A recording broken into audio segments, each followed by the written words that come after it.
Bueno, aquí nos estamos reuniendo una vez más a conversar entre amigos, ¿cierto? Con Joel González, Gastón Sublet, Claudia Arcos, después de un hermoso día de lluvia, ¿cierto? Después de tanto tiempo de no haber tenido esa vivencia acá en nuestros valles y la nieve. Hoy día vamos a conversar de algo tal vez para algunos muy simple o para unos muy importante o menos importante, que tiene que ver con la música. Yo durante la semana estuve reflexionando sobre cuál es mi recuerdo más antiguo en relación a la música. Y mi recuerdo más antiguo en relación a la música era que yo tenía 4 años y cuando yo iba a alojar donde mis abuelos, mi abuelo era el primero en levantarse en la mañana y él salía a la calle a regar los árboles y a regar el antejardín. Y él silbaba, y silbaba así, así como los grandes silbadores, obras completas, y generalmente eran tangos. Y en otras ocasiones yo lo escuchaba a él cantar "Adiós muchachos, compañeros de mi vida", y lo cantaba con tantas ganas. Yo vengo de una familia, de esa familia en donde no se tocaban instrumentos y tampoco había acceso, por decirlo así, a la música. Sin embargo, mi abuelo me transmitió ese recuerdo tan maravilloso de niñita, de despertar con el olor a tierra mojada, por eso también hablé de la lluvia, y de este hombre que es mi abuelo cantando, y que generaba en mí una otra forma de despertar y una alegría muy grande. Y luego, el otro recuerdo que tengo casi en la misma época es mi mamá con un tocadisco que yo encontraba que eso ya era maravilloso, que girara, girara, girara, que tenía muchos discos pequeños y más grandes de los Beatles. Y yo cada vez que escucho los Beatles siento una alegría gigante. Eh, Ese es mi último recuerdo de la música, y después yo no canto bien, yo tampoco toco ningún instrumento, pero para mí la música es vital. Ustedes son músicos, ¿cómo es para ustedes el acercamiento desde pequeño hacia la música? ¿Cómo fue eso? Te lo pregunto a ti, Gastón, Gastón. Joel. Mira, en mi casa teníamos una abuela paterna que era compositora, que componía, bueno, componía ese tipo de música de salón, componía valses. Su inspiración era Chopin, o sea, los valses de mi abuela eh, se parecen a los de Chopin, un poquito, no necesariamente, no totalmente, pero tienen una pequeña reminiscencia porque ella tocaba muy bien Chopin. Y eso es lo primero que yo escuché en mi casa. Eh, una tía mía, una hermana de mi padre, mi tía Blanca Sublet, que tenía una calle, una quinta aquí en Andrés Bello 104. Eh, Ella tocó eso, y lo primero que yo oí como música eran los valses de mi propia abuela paterna, doña Rosa García Vidaurre. Ya eran bien lindos los valses y se imprimieron en París. Los escribió, ella no sabía escribir música, los escribió el gran maestro Fandor de Valparaíso, y se mandaron imprimir. Ahora no sé dónde quedó el alto así de ejemplares. De composiciones. Sí. Y, y después llegó una vitrola a mi casa y llegaron unos discos de Beethoven y de Chopin. Entonces ahí escuché los preludios de Chopin, los nocturnos, y escuché la quinta sinfonía de Beethoven. Primera vez que oía este tipo. Y ahí yo desde un primer momento sentí un gran atractivo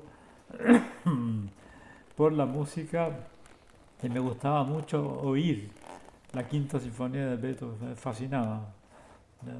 Eso fue lo primero.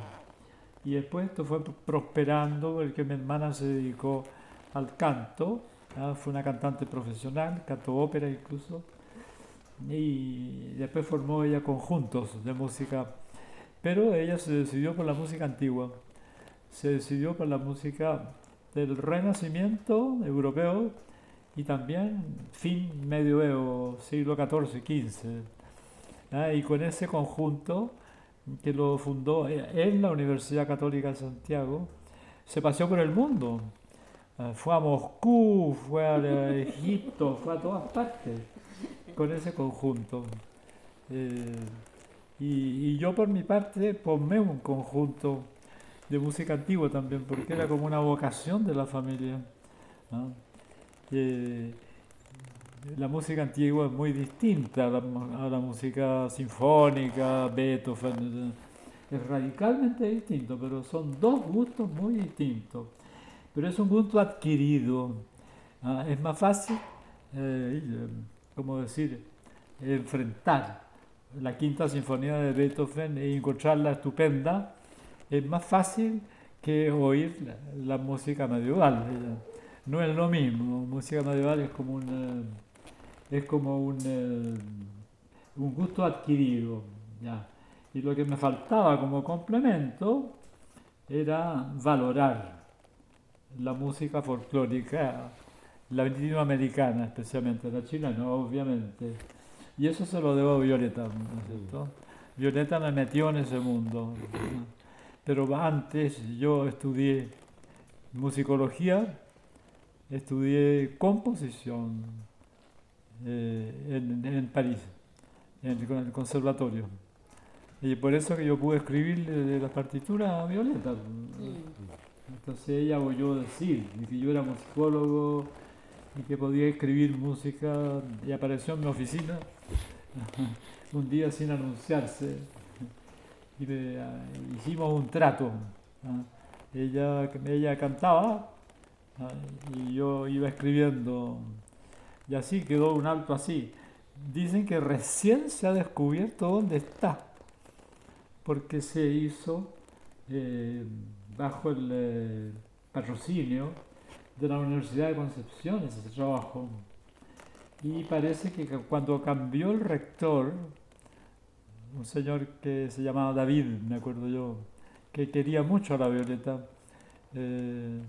después no se supo el destino de este archivo, porque era así, era muy grande. Es un trabajo tremendo que yo hice, y lo hice varios años, ¿no? Y ¿Cuántos años más o me han menos? dicho que recién se descubrió, está guardado ahora, está guardado en no sé qué asociación, institución de un pueblo chico de Chile. Va a tener que averiguar quién me lo dijo y rescatar eso, porque fue un trabajo enorme que yo hice. Y hermoso. Muy bien. Eso es lo que puedo decir sobre la música. O sea, mi compositor preferido es Gustav Mahler.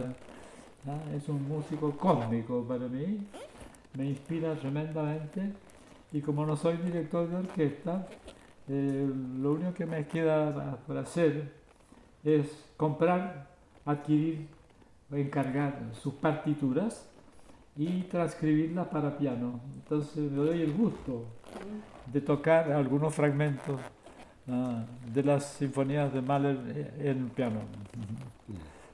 ¿Y tú, joven, cómo son tus recuerdos Tú eres más, músico profesional, pues. chicos, más antiguos, como el primer recuerdo de tu contacto con la música? Yo en mi caso, un tío con el que vivía, hermano de mi madre, escuchaba mucha música. Recuerdo, sí, mi mamá cantando tangos mientras cocinaba o hacía las cosas. Recuerdo un programa de una locutora llamada Alodia Corral, creo que se llamaba, que era un programa en la radio Colo Colo y que era sobre boleros, tangos. Pero mi tío escuchaba Tchaikovsky y le gustaban los valses de Strauss. Le gustaba ese tipo de música. Yo nunca sintonicé mucho con los valses de Strauss, pero sí recuerdo, siendo muy pequeño, que me conmovió haber escuchado un concierto para violín de Tchaikovsky, que era, me parece, el concierto en re mayor para violín y orquesta. Y fue lo primero, pero además mi hermano en ese tiempo estaba en la universidad, yo tengo una diferencia de edad importante con mi hermano estaba estudiando Derecho y en periodo de dictadura. Entonces de repente aparecían en la casa los cassettes piratas de Víctor Jara, de Quilapayún. Entonces siempre una mezcla entre la música antigua como los tangos, los boleros, la música popular antigua. Había un poco de música sinfónica, pero también había música del canto nuevo chileno.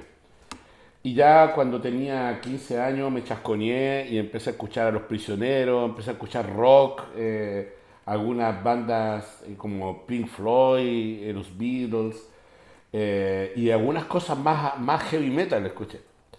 Y recuerdo cuando tenía una amiga que le gustaba mucho el heavy metal, el rock duro, pesado, esos con gritos, gallos chascones. Y esta chica, yo le quería pedir un cassette de una banda y me mandó un cassette con la carátula de esa banda, pero el cassette era otra cosa. Y lo coloqué y empecé a escuchar y me empezaron a correr las lágrimas con lo que escuchaba. Y yo cuando adolescente era un tipo bastante introvertido en términos de expresar las emociones. Y me empecé a pasar lista, a ver, me pasó algo malo, me retaron, ¿por qué estoy llorando? Decía yo. Y ahí me di cuenta que estaba llorado, conmovido por lo que estaba escuchando. Tenía 15 años. Y después voy a revisar bien el cassette y decía conciertos de Brandenburgo, Johann Sebastian Bach.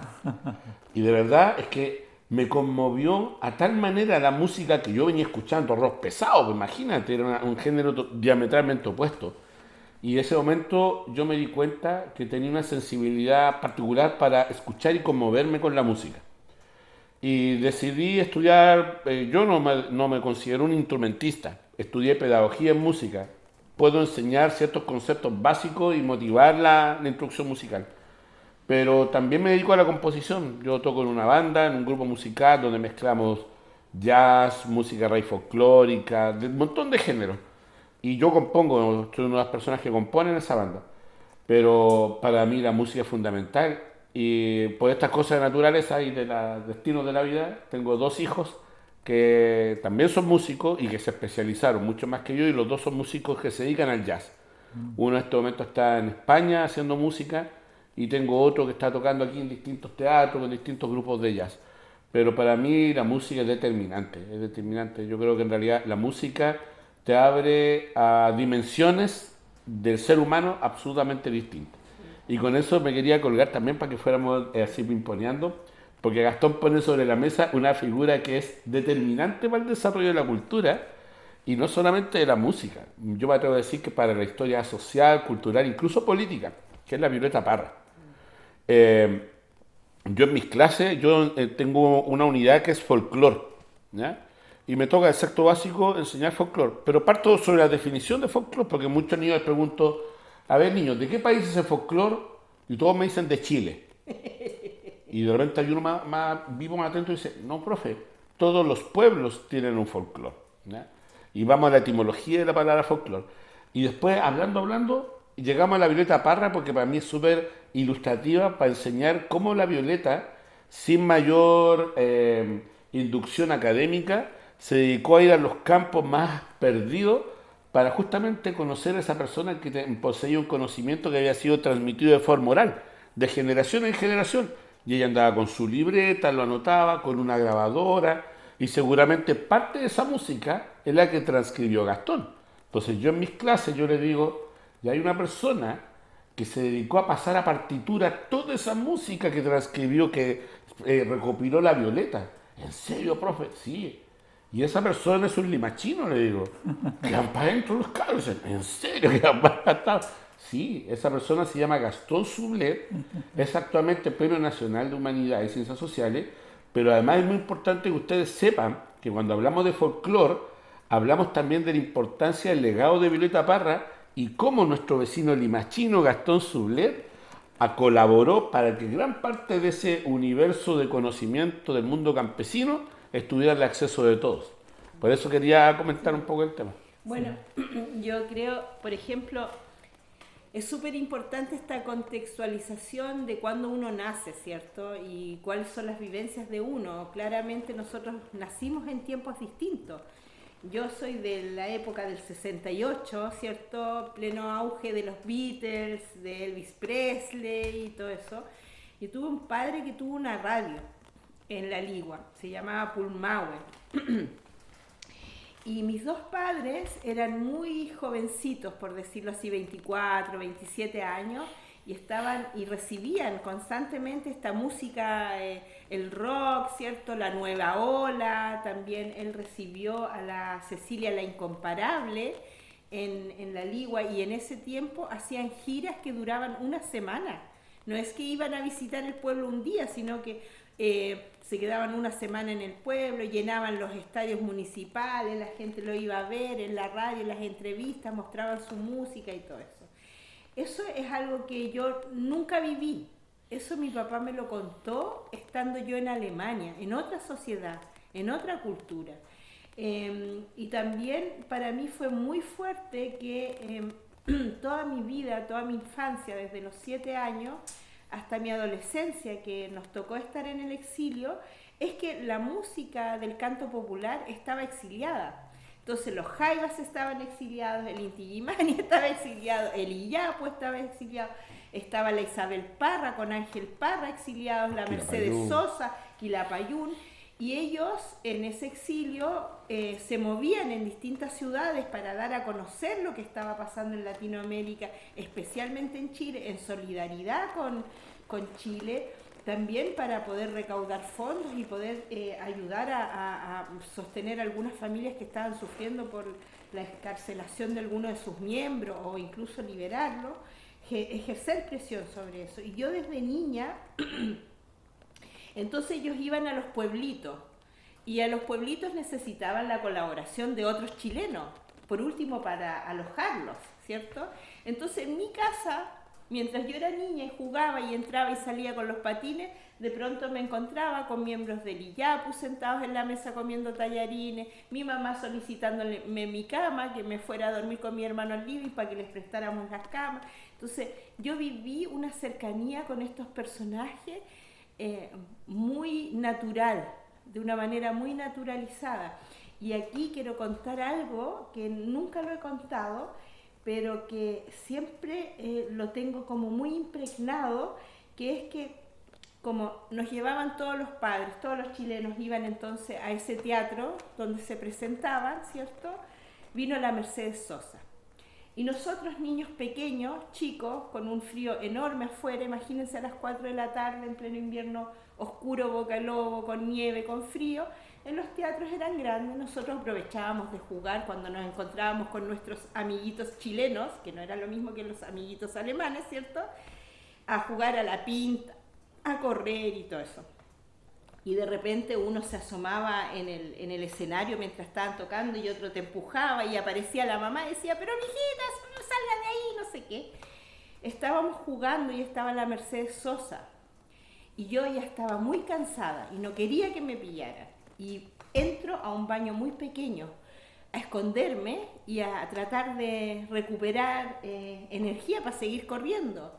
Y de pronto se abre la puerta y entra la Mercedes Sosa. Yo tendría 7 años, 8 años tal vez. Y entra la Mercedes Sosa y me queda mirando y me dice, chiquilina, qué linda que sos. ¿Y vos? ¿Cómo te llamas? Y ella dice esto y todo el baño se transforma en un color rosado. Y yo estaba tan impresionada que esta mujer tan grande, con una voz tan dulce, había transformado ese baño pequeño en color rosado.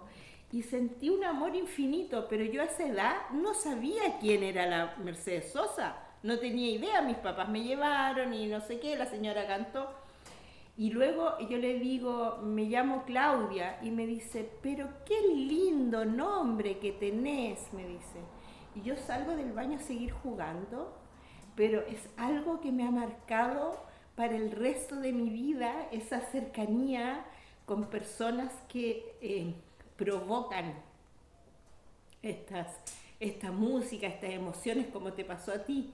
Entonces, si bien yo no soy músico, pero toda mi vida he estado impregnada de la música, y también creo que mi amor hacia Latinoamérica y hacia Chile es provocado por esta música del canto popular que estuvo tanto tiempo, en el exilio, ¿no? Y que a mí me tocó crecer con ello. Eso como también quería aportarlo, porque es algo muy distinto, ¿no? Cuando hablamos de mis padres y de su amor por la nueva ola, y Elvis Presley y el rock and roll y todo eso, en relación a esta otra música, que es la música social, política, ¿cierto? De cómo debemos vivir. Entonces, me parece importante que todo eso nace y germina, ¿cierto? A través de Víctor Jara y de la Violeta Parra y todo lo demás. Y que hasta el día de hoy es tan significativo. Sí. Ella, tú dijiste de que en realidad todos los pueblos tienen una tradición musical y que la música es importante para todos los pueblos, para todas las culturas.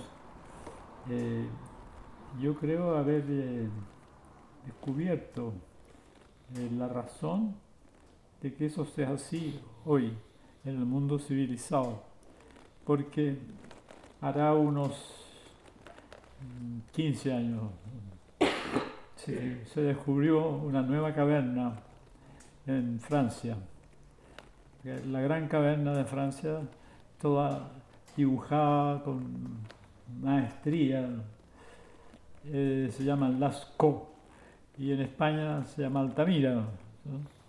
Y que dejaron con la boca abierta a Picasso. Dijo, ninguno de nosotros sería capaz de pintar así, dijo. Bueno, cuando se descubrió la tercera, Chauvet, se descubrió, como te digo, hará unos 20 años, 25 años. Y resulta que excavando encontraron una quena hecha de hueso humano. ¿Ah? Tenía 4 orificios y tenía la incisión para el soplido, igual que esa cosa filuda que tiene la quena. Bueno, y la descubrió un norteamericano, la cueva, investigando, un antropólogo. Entonces, cuando encontraron esta quena, la limpiaron mucho, claro, la dejaron impecable para llevarla a un museo. Entonces él ensayó y la hizo sonar. Entonces, esa se le calculó con el carbono 14 de que tenía 22.000 años. O sea, estábamos todavía en pleno paleolítico, ¿no? Anterior al neolítico y a la revolución agraria, ¿no es cierto? Anterior a la civilización, obviamente. Y que algo tiene que haber pasado dentro de esa caverna, desde luego con las pinturas, ¿no es cierto?, que parece que tienen una finalidad mágica, representan glorificados los animales cuya carne consume la comunidad. ¿No? Por eso que algunas de las figuras tienen impactos de flecha, o sea, un rito con el cual se le tira flecha al bisonte que está dibujado en la caverna. Pero eso va acompañado de sonido. O sea, ¿por qué el hombre primitivo siempre recurrió al sonido para sus rituales? Piensa tú la palabra encanto.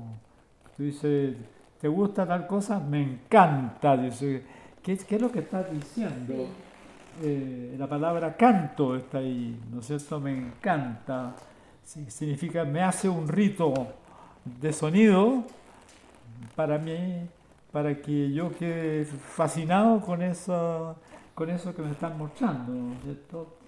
Ya, claro que el norteamericano tocó la canción nacional de Estados Unidos, ahí la embarró, de 22.000 años, pero la razón, aunque él no la dio, la razón por qué todo ritual va acompañado de sonido. Ahora, son sonidos vibratorios que tienen tonalidad precisa, pero también son sonidos de instrumentos de percusión, como el cultrún, los cascabeles, la pifilca, ¿ah? Que da solo dos sonidos, que en el fondo es una representación sonora de la dialéctica de lo creativo y lo receptivo, ¿ah? De, de la masculinidad o feminidad de Dios. Ya, entonces mi teoría es la siguiente: ¿por qué siempre se recurre en los rituales primitivos? Siempre van acompañados de sonido, ¿ya? Van acompañados de sonido porque el sonido tiene características especiales que no tiene otro fenómeno. Es invisible y es ubicuo. ¿Qué O es sea, eso, ubicuo? ubicuo que está en todas partes. Okay. O sea, tú por ejemplo estás en una montaña y en el valle abajo hay una persona que toca la quena, tú la oyes muy bien.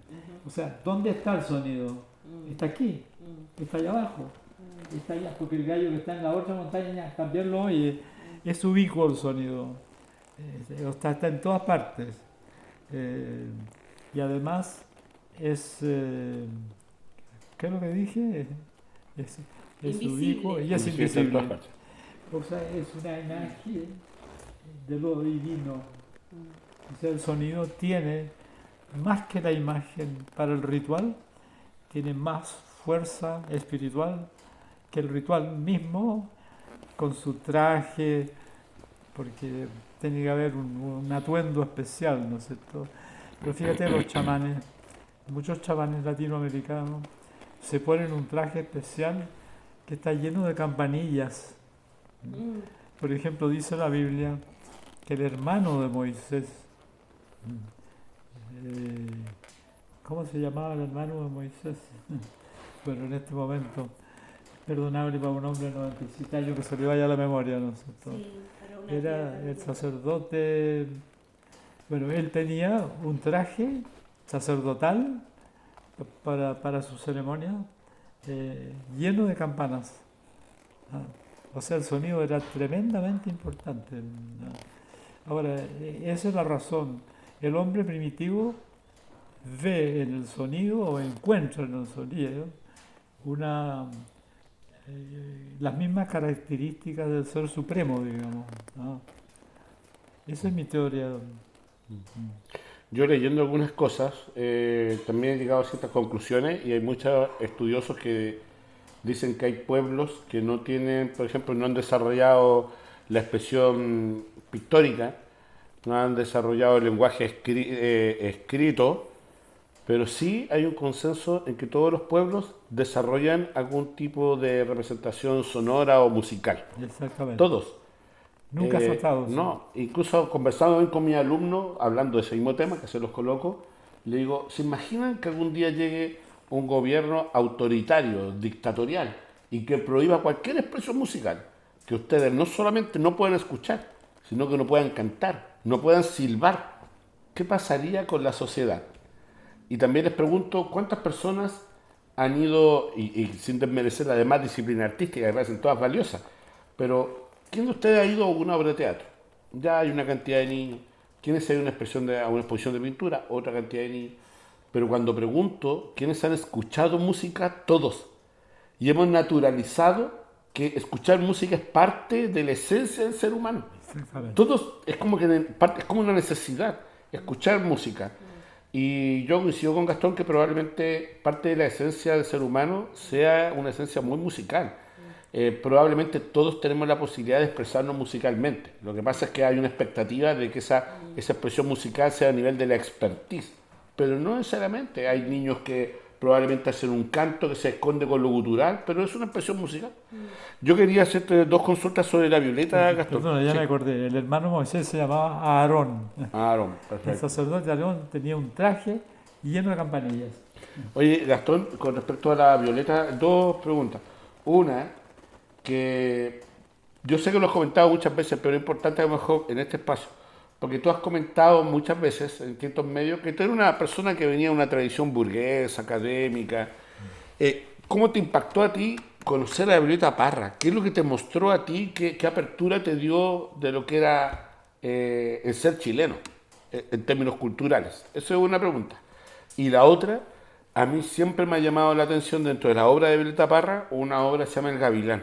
Oh, Cuando tú lo escuchas, yo pienso, si esto yo lo escuchara con orquesta, yo podría decir, ¿será Igor Stravinsky? Porque tiene unas polirritmias, unos pasajes con una armonía que de repente parecen atonales. Es una cosa como muy vanguardista para una músico que de repente tenía un origen más bien tradicional folclórico. ¿Cómo te explicas tú eso? Esas dos preguntas. mira, desde el punto de vista de composición musical, yo creo que es la obra máxima que Violeta ha hecho, ¿no? El Gavilán.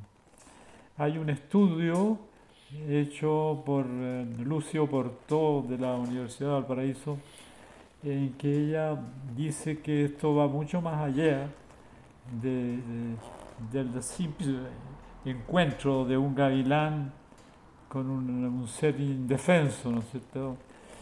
Sino que es inconscientemente, es la destrucción de lo femenino, de la sociedad actual, el machismo, ¿ah?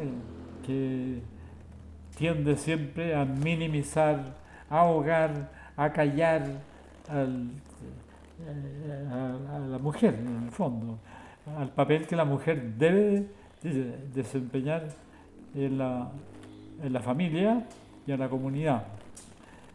Yo creo, fíjate que esa potencia que tiene esa composición da para eso, da para una interpretación bastante más amplia que lo que se puede ver a primera vista, ¿no es cierto? Y como dices tú, se podría orquestar y hacer una cantata, porque es una cantata. Eso puede durar fácilmente media hora si se desarrolla bien. Eso por una parte. Ahora, ¿por qué a ella se le ocurrió eso? Bueno, porque era una mujer que amó mucho a un hombre, a Gilbert Fabre, y Gilbert Fabre no le respondió como ella hubiera deseado. O sea, en algún momento Gilbert Fabre la dejó. O sea, quedó en la condición de una mujer abandonada, en, el, en la cima de su amor por el hombre que ella más ha amado. Eso. Y ella le puso un tono oscuro a eso, que es el que tú detectas. Porque de repente se acerca un poco a Stravinsky, ¿no?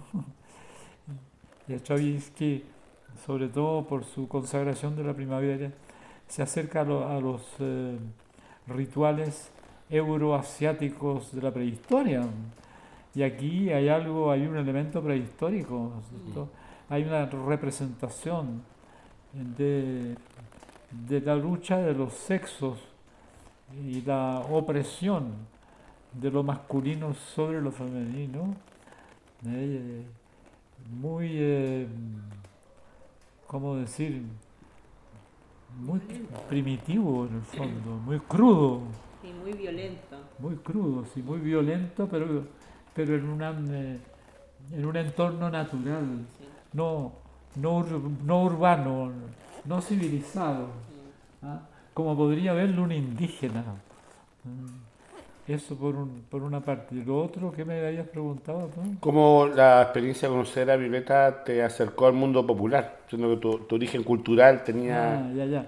era distinto. Mira, mi encuentro con Violeta eh, es mucho más amplio que el trabajo profesional que yo hice eh, transcribiendo a pauta musical su repertorio. Es mucho más que eso, porque Violeta no solo recopilaba canciones, dándole la palabra de canciones lo más amplio posible, no solo hacía eso, sino que cualquier cosa que un informante anciano, sobre todo, eh, le daba a conocer de la tradición, ella lo anotaba inmediatamente. O sea, ella recogía narraciones refranes, ¿no? Modalidades de cocina,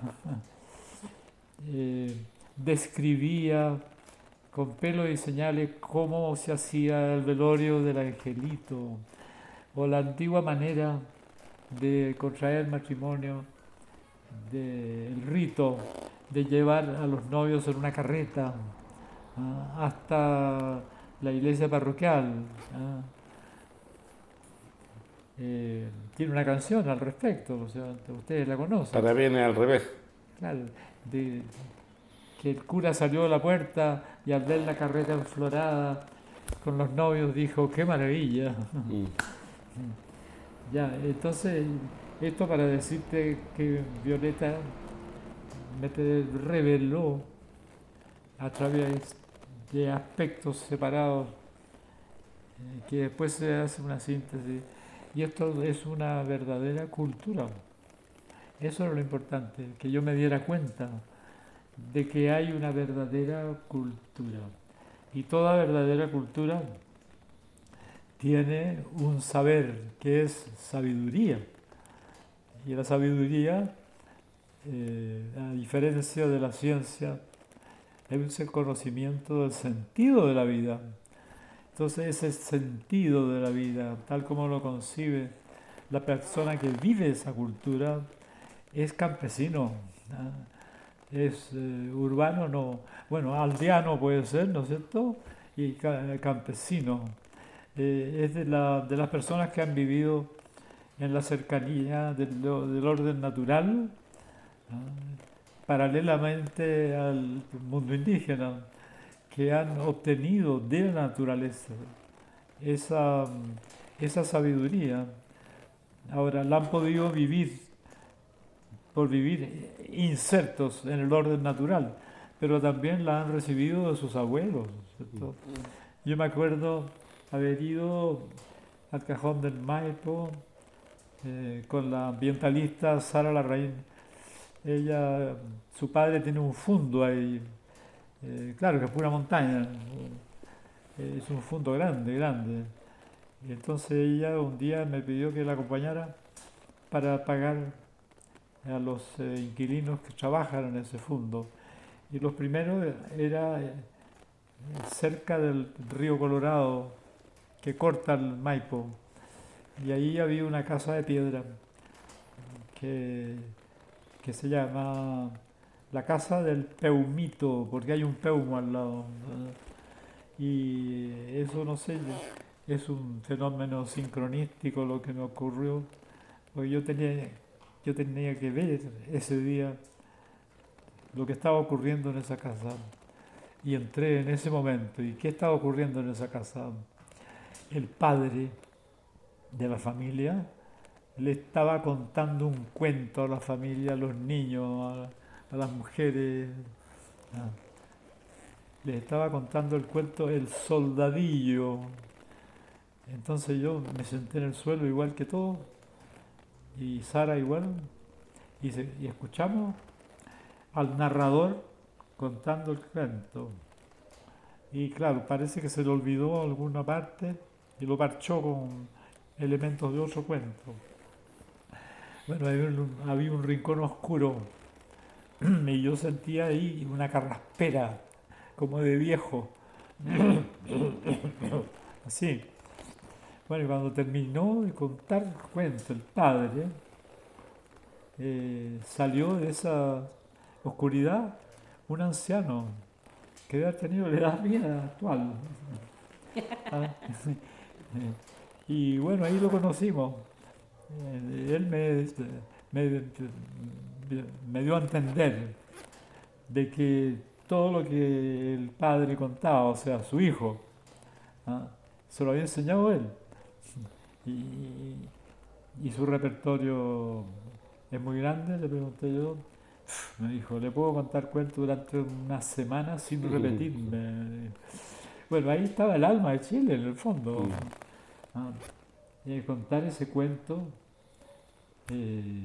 pero de esa manera, una tarde de invierno con lluvia, en una casa de piedra, el agua del Peumito, no, el agua del Peumito, porque hay una fuente que no se agota nunca. Todo era simbólico. Fue un momento grandioso de mi vida, creo yo, haber podido asistir a eso. ¿Ah? Entonces, claro, eso se conecta con la riqueza que Violeta le hizo ver a todo Chile, que tiene la cultura popular chilena, ¿no es cierto? Es una auténtica sabiduría. Yo les recomiendo, no por farsantearme, que lean mi libro, ¿cómo se llama? Sabiduría de tradición oral, refranes. Y ahí hay más o menos unos 300 refranes comentados. Ahora estos refranes, muchos de ellos coinciden exactamente con lo que dicen la psicología, ¿cómo se dice? La psicología transpersonal o psicología profunda de actual, especialmente la, la de Jung, la escuela de Jung. Tú puedes ver lo que eso, lo que el narrador está diciendo a través de metáforas, algunas con un propósito heurístico, pero un lenguaje muy sencillo, nada, que el pueblo tiene en su cultura tiene una virtud que el hombre de ciudad la ha perdido, que es el discernimiento por analogía. O sea, yo te digo algo analógicamente y tú entiendes qué hay detrás de eso. ¿No? Eso como sería una muestra. Lo mismo el otro volumen, Sabiduría chilena de tradición oral, cuentos. Ahora ese libro lo compró el Estado y lo distribuyó en todas las bibliotecas públicas del país. ¿No? Y esos cuentos los han heredado de Europa, porque en Chile no ha habido palacios, ni reyes, ni princesas. ¿No? Bueno, no importa.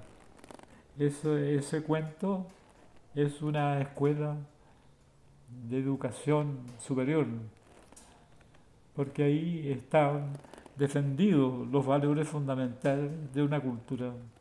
El héroe representa eso, representa los valores fundamentales de una cultura. Y el héroe, aunque pasa por muchas pruebas, finalmente triunfa y restablece el pacto social roto por la injusticia, la tiranía. Bueno, esa visión sintética de una cultura que tiene mucho valor. Todas las culturas tienen mucho valor porque es una creación del espíritu. Eso me lo hizo ver Violeta. Bueno, Gastón, una vez más, siempre súper agradecida también con Joel, un espacio en que nosotros no nos preparamos para esta conversación, lo hacemos libremente todas las veces y tenemos esa capacidad también por el afecto que nos tenemos, por la cercanía que nos tenemos de ir contándonos nuestras historias, ¿cierto? Y a la vez ir banándolas con cosas que siempre es enriquecedor conocer más a Joel, tal vez también conocerme a mí, ¿cierto? De cómo influye en distintas personas, distintas vivencias, distintos caracteres, ¿cierto? Las distintas temáticas que hemos tocado acá. Así es que súper agradecida por esta nueva conversación que